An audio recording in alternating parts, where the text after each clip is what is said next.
Halo sahabat, Assalamualaikum. Apa kabar? Semoga sehat selalu dan senantiasa berbahagia. Terima kasih sudah selalu setia menyimak video-video SLMT TV dan terima kasih juga sudah subscribe. Semoga Tuhan Yang Maha Kuasa selalu memberikan rezeki yang berlimpah ruah dan juga berkah untuk sahabat semua. Tentunya SLMT TV selalu hadir menemani waktu bersantai sahabat dengan alur cerita film-film pilihan. Kali ini SLMT TV hadir dengan sebuah alur cerita film yang berjudul Kata Marayudu.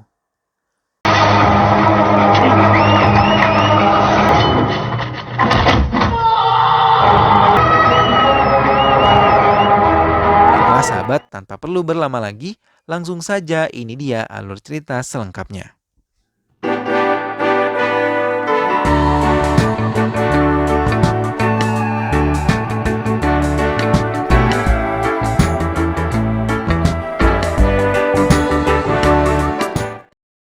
Tapi sebelumnya inilah dia para pemeran ataupun pemain di dalam film ini. Kamal Takur adalah pemeran utama yang merupakan kakak dari 5 saudara. Santi adalah kekasih dari Kamal Takur, Radia adalah mafia kota, Narasimha adalah lintah darat desa, Bupati adalah ayah Santi, seorang hakim yang jujur. Itulah para pemeran ataupun pemain di dalam film ini. Selanjutnya tanpa perlu berlama lagi, jangan lupa untuk terus dukung selalu SLMT TV dengan cara klik like, komen, share, dan juga subscribe. Langsung saja, kalau begitu inilah dia kisah cerita selengkapnya. Iring-iringan beberapa mobil berjalan mengikuti jalan ke sebuah perdesaan kecil.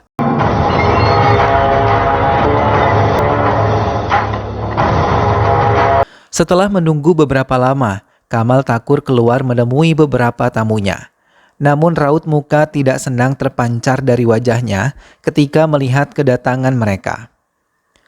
Salah satu dari tamu Takur memperkenalkan diri dan menyebutkan bernama Radia, seorang mafia besar dari kota dan langsung mengutarakan tujuannya datang ke kamar Takur.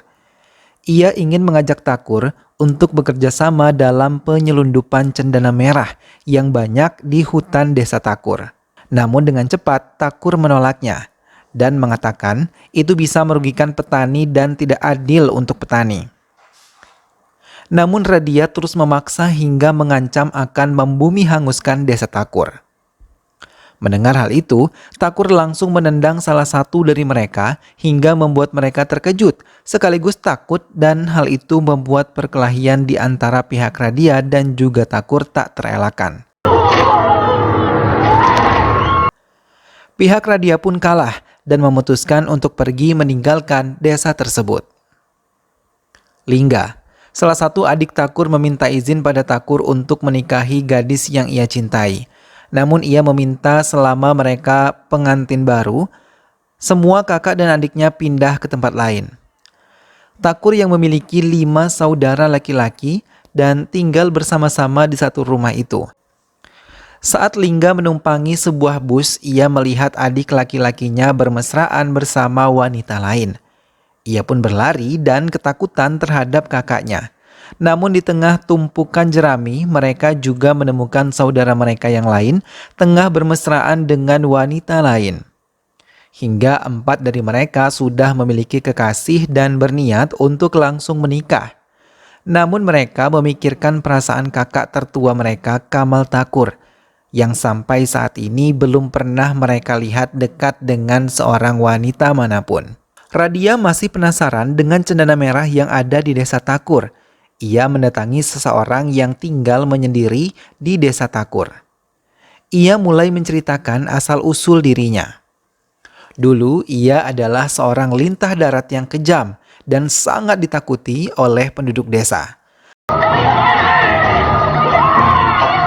Namun saat Takur mendengar warganya mendapat ketidakadilan dari Narasimha, ia mendatanginya dan mengancam Narasimha. Mendengar hal itu, Radia mengajaknya bekerja sama untuk menghancurkan Takur. Dengan senang hati, Narasimha menerima tawaran tersebut. Keempat adik Takur berniat mencarikan wanita untuk menjadi istri Takur. Ia melihat Takur mendatangi kuil dan memperhatikan wanita yang menari di kuil tersebut. Mereka pun memperhatikan gadis cantik itu yang ternyata adalah tetangga baru mereka dan tinggal persis bersebelahan dengan rumah mereka. Setelah memperhatikan gadis tersebut, mereka mencoba menjodohkan Thakur dengan gadis itu. Hingga mereka pun berhasil mengenal wanita cantik yang bernama Shanti dan mencoba mendekatinya dengan Thakur. Mereka selalu membicarakan hal-hal baik tentang Thakur dan semua ini dilakukan tanpa sepengetahuan Thakur. Adik-adik Thakur tetap menjodohkan mereka dan berhasil mempertemukan mereka. Saat pertemuan itu, Thakur dengan tegas mengatakan ia tidak menyukai Shanti dan tidak akan menikahinya. Mendengar hal itu membuat Shanti malah penasaran untuk menaklukkan hati Thakur. Karena ia menyadari mulai menyukai Thakur. Dan tanpa adik-adik Thakur sadari, Thakur mulai membuka hati untuk Shanti, namun ia malu mengatakan semuanya kepada adik-adiknya. Radia yang telah merencanakan ingin menghabisi Thakur mulai mengirim anak buahnya untuk menghabisinya, namun dengan mudah ia menyingkirkan mereka semua hingga musuh-musuh Thakur mengalami kekalahan.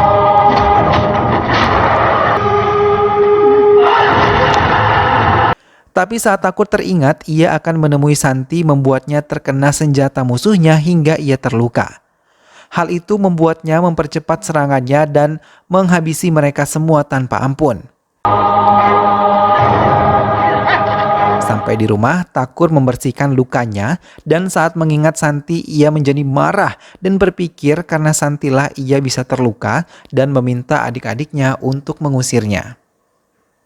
Ia tidak menyadari bahwa Shanti telah mencuri dengar apa yang Thakur bicarakan. Mau tidak mau adik-adiknya mengatakan semuanya kepada Shanti dan mengantarnya sampai ke bus. Namun tanpa mereka sadari, Thakur sudah jatuh cinta kepada Shanti dan menelpon supir bus untuk memutar arah. Saat bus tersebut telah berada di depan rumahnya, Thakur merasa seperti orang yang sangat konyol dan malu di hadapan Shanti yang turun dari busnya. Namun dengan membuang malunya, ia mengatakan kalau dirinya benar-benar mencintai Shanti. Mendengar itu, semua adik dari Thakur yang mendengarnya merasa sangat bahagia. Terlebih lagi Shanti yang langsung memeluk erat tubuh Thakur saat itu juga. Shanti dan Thakur pun memutuskan untuk menemui keluarga Shanti dengan menggunakan kereta. Semua adik Thakur mengantar keberangkatan kakak mereka. Namun saat Shanti dan Thakur tengah menikmati perjalanan, kedua mata Thakur melihat beberapa pemuda mencurigakan membawa senjata tajam dan siap menyerangnya. Namun dengan cepat Thakur menarik Shanti dan menyerang mereka. Thakur mencoba menyembunyikan Shanti terlebih dahulu, setelah itu ia baru membereskan para penjahat tersebut.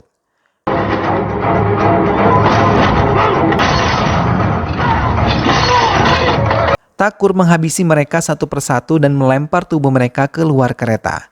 Shanti yang melihat Thakur berkelahi menangis ketakutan di dalam ruangan itu. Kelima adik Thakur yang mengetahui Thakur dalam bahaya segera menyusul ke stasiun untuk membantunya. Di stasiun pemberhentian, Thakur masih menghadapi para penjahat yang ingin melukainya.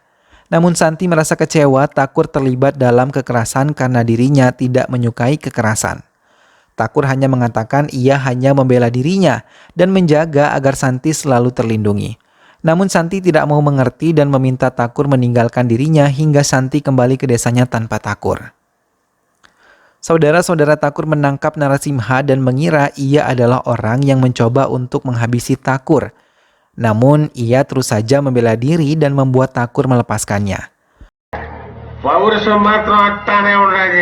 Saudara-saudara Thakur sangat bersedih melihat kesedihan di raut wajah kakak mereka.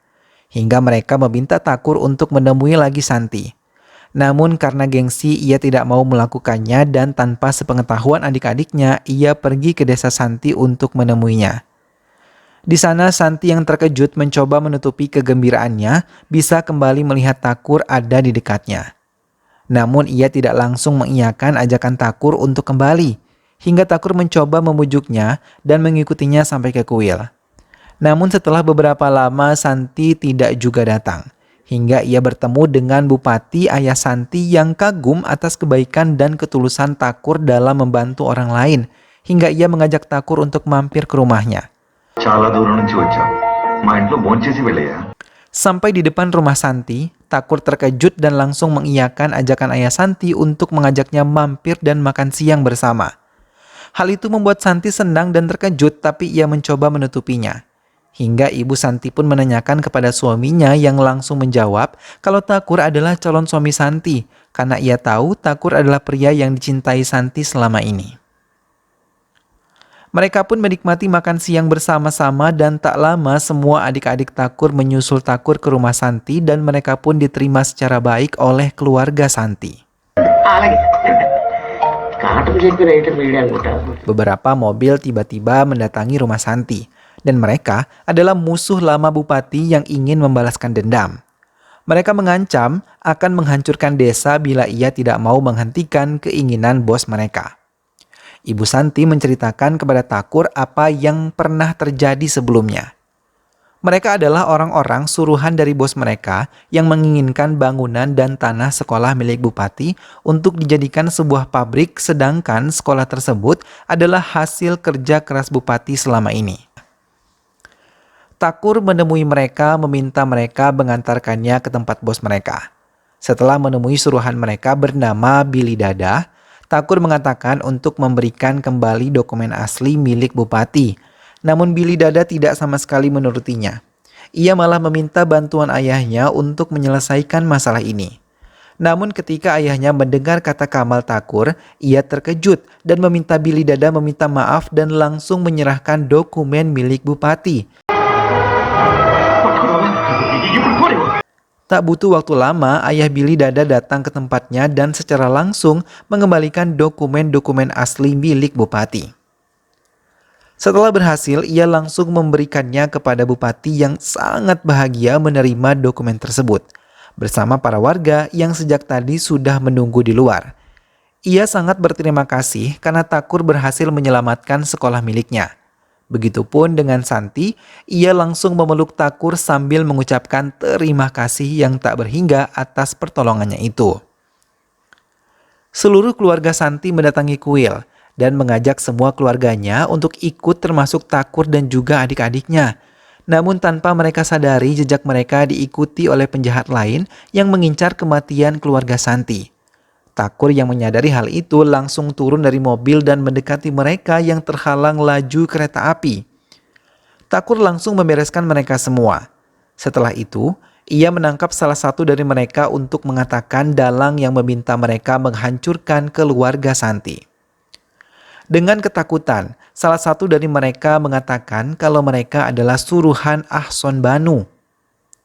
Ia adalah pengusaha ilegal dan terlibat dalam pencucian uang. Ia sangat kejam sama seperti ayahnya, Mahtre, yang bisa menghabisi orang lain tanpa belas kasihan sedikit pun. Hingga mereka mengancam semua orang untuk tutup mulut dengan semua kejahatan yang telah mereka lakukan. Tapi tidak untuk bupati, yang tetap meneruskan kasus Mahtre ke pengadilan. Di dalam persidangan yang ia pimpin langsung, ia menjatuhkan hukuman seumur hidup kepada Mahtre. Mendapat hukuman itu, ia merasa terhina dan malah mengambil senjata salah satu polisi yang berjaga dan membunuh dirinya. Melihat hal itu, Ahson Banu sangat marah dan menembaki semua penjaga di sana termasuk bupati. Namun ia masih selamat. Karena hal itu, Ahson Banu dijatuhi hukuman mati oleh pengadilan. Takur menemui Ahson Banu dan mengancamnya untuk tidak lagi mengganggu keluarga bupati. Tapi Ahson Banu tidak mengindahkan keinginan Takur.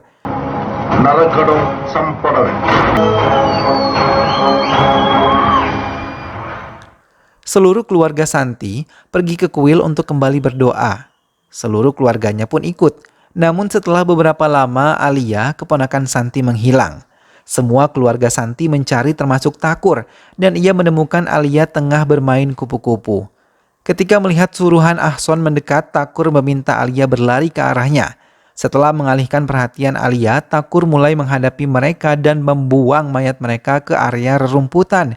Hingga pada saat bupati datang, tidak menemukan jejak kekerasan apapun di area tersebut.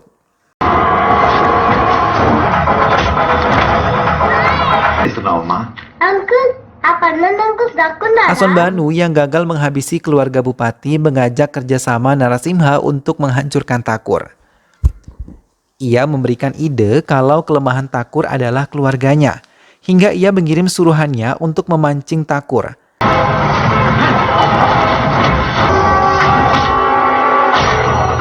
Setelah ia dipukuli, ia berlari ke arah keluarga Santi dan mengatakan kalau Thakur yang telah melukainya hingga ia pun tewas. Thakur terdiam dan masih memegang kapak yang digunakan untuk menyakiti musuhnya. Melihat hal itu, Bupati sangat marah dan ia tidak tahu kalau selama ini Thakurlah yang melindungi diri dan keluarganya dari serangan orang-orang yang jahat. Ia yang tidak suka kekerasan langsung mengusir Thakur dan juga keluarganya.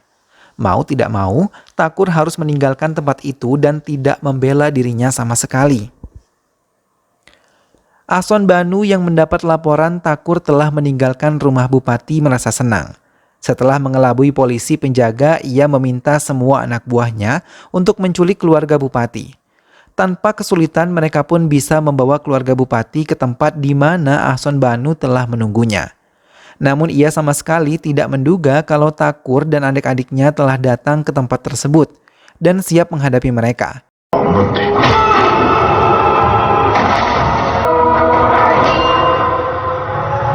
Hingga mereka pun terlibat perkelahian. Thakur akhirnya menghadapi Ahson Banu. Ia terus menyerang Ahson Banu secara bertubi-tubi, hingga pada satu kesempatan Thakur bisa melempar tubuh Ahson Banu dan jatuh tepat di atas trisula yang terpasang di depan kuil. Ahson Banu pun tewas tertancap di sana. Bupati yang melihat pengorbanan Thakur sangat berterima kasih dan mengatakan kalau ia menyesal telah mengusir Thakur dan juga saudara-saudaranya. Maka ia pun meminta Thakur dan keluarganya untuk bisa kembali bersama mereka dan melanjutkan rencana pernikahannya dengan Santi, dan film pun selesai. Nah sahabat, itulah tadi alur cerita dari film yang berjudul Kata Marayudu. Di film ini kita bisa melihat hubungan yang sangat erat di antara Kamal Thakur beserta adik-adiknya. Rasa tanggung jawab yang besar, serta rasa kasih sayang yang juga besar yang dimiliki oleh Thakur membuatnya rela melakukan apapun untuk menyelamatkan dan membantu keluarganya. Ia pun tidak segan-segan dalam menghabisi musuh-musuhnya yang sudah merampas hak-hak milik orang lain. Di sini kita juga bisa melihat bahwa kejahatan dan ketidakadilan tentu akan mendapatkan balasan yang setimpal ya sahabat. Semoga kita semua terhindar dari sifat-sifat tercela yang mau mengambil hak yang bukan milik kita. Semoga sahabat semua terhibur setelah menyimak alur cerita film ini. Sampai berjumpa lagi di alur cerita film-film selanjutnya. Terima kasih sudah menyimak video ini sampai akhir, dan dukung selalu SLMT TV dengan cara klik like, komen, share, dan juga subscribe. Sampai berjumpa lagi sahabat, sehat selalu dan wassalamualaikum.